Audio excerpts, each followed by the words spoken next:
Welcome to IHIP News. Pumps, our legal eagle, legal expert. Supreme Court ruling came out, and I think what surprised me is that we had the handmaid, right, Amy Coney Barrett, and Chief Justice John Roberts vote with the liberals on the court. And there was like a little ray of hope that the handmaid did the right thing. I will tell you, I completely disagree with the handmaid on almost everything. But in terms of unethical, immoral behavior, we have exercised by the 4 justices that said they would vote to delay Trump's sentencing. I do not put her in that class.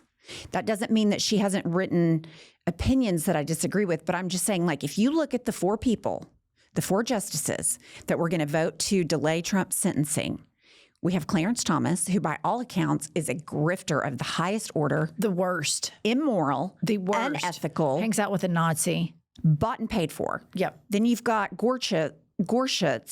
How do you say it? Gorsuch, who, he's got all these funny property deals that he couldn't sell this land, but then the company that was coming before the court. What I see when I see Gorsuch is this white rage. I see a white man who probably has racist default settings, probably white supremacist default settings. And Trump, he's tried his whole life to try to be a tempered jurist, but Trump radicalizes moderate people. Yes. And with Gorsuch, I see that kind of thing is happening. Now, I'm not saying he was ever like super moderate or anything like that, but I actually have a client in my interior design business who was a federal judge and knew Justice Gorsuch personally.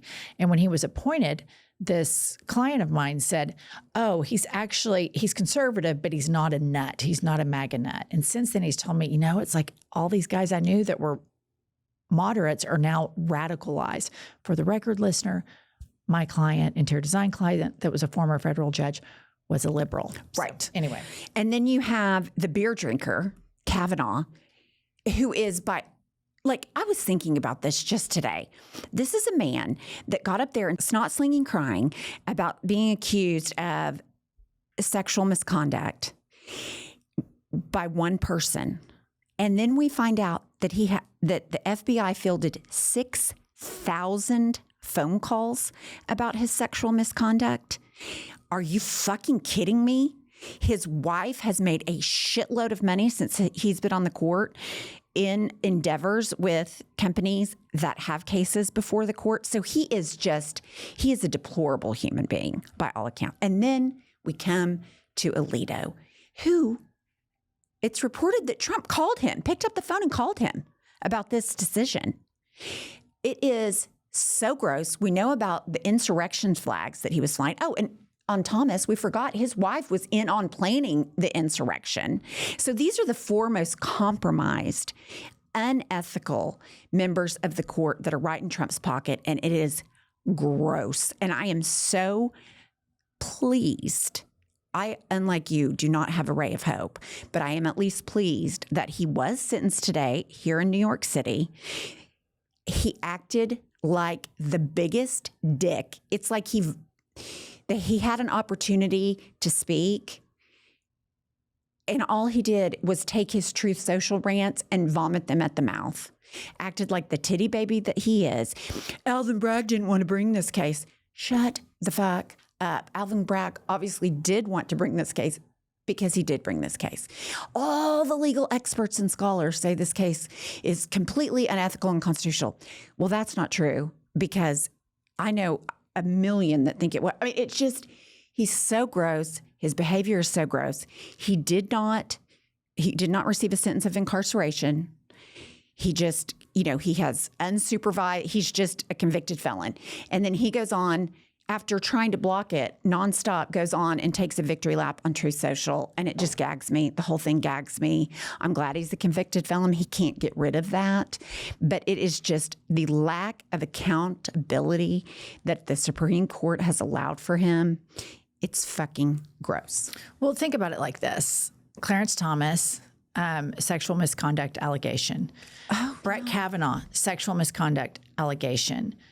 Trump, what is all of this about? Covering up, sleeping with a sex worker, a porn star.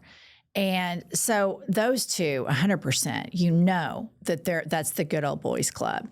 And at Alito, I don't know what that guy's deal is. I guarantee you his Google search history would be very revealing and very alarming.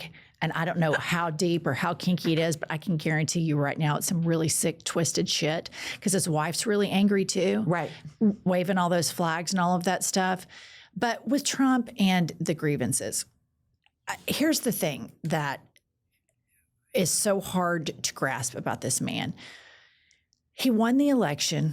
He's not going to jail. He is still crying right now for the election that he won, trying to claim election interference with 60 Minutes and the Iowa Register poll. He will never stop talking about these cases. He will never stop talking about these elections.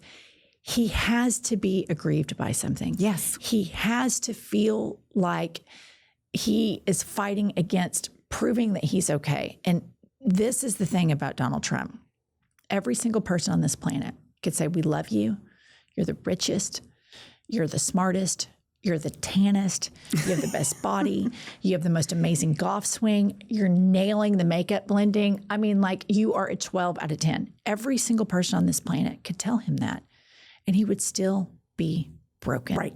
Nothing can fix his delusions of grandeur, profound insecurity, malignant narcissism, and all of the flea bags that have piled on to him. He is a parasite.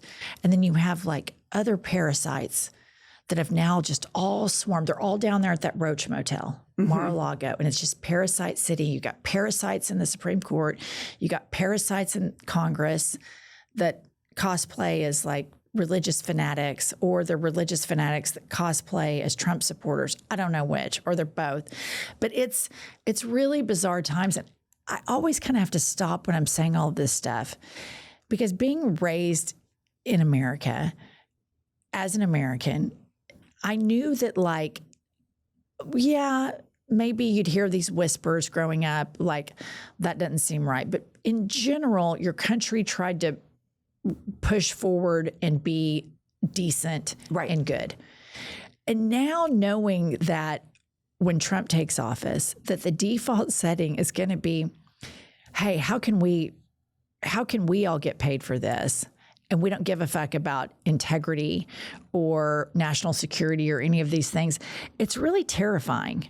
It is terrifying. And it's like such an indictment on the American experience that 51% or 50 point whatever percent of the population voted for a convicted felon. Yeah. That can't blend his makeup. That shits in his pants. Yeah. I mean, you know, the list goes on. Doesn't pay his bills. Does not pay Stole his national bills. security secrets. Put him in incited a bathroom. an insurrection. We could just go fucks porn stars. I mean, humps the American flag. It's unbelievable. And so that is Trump is like everybody's worst impulses in America, all wrapped into one person.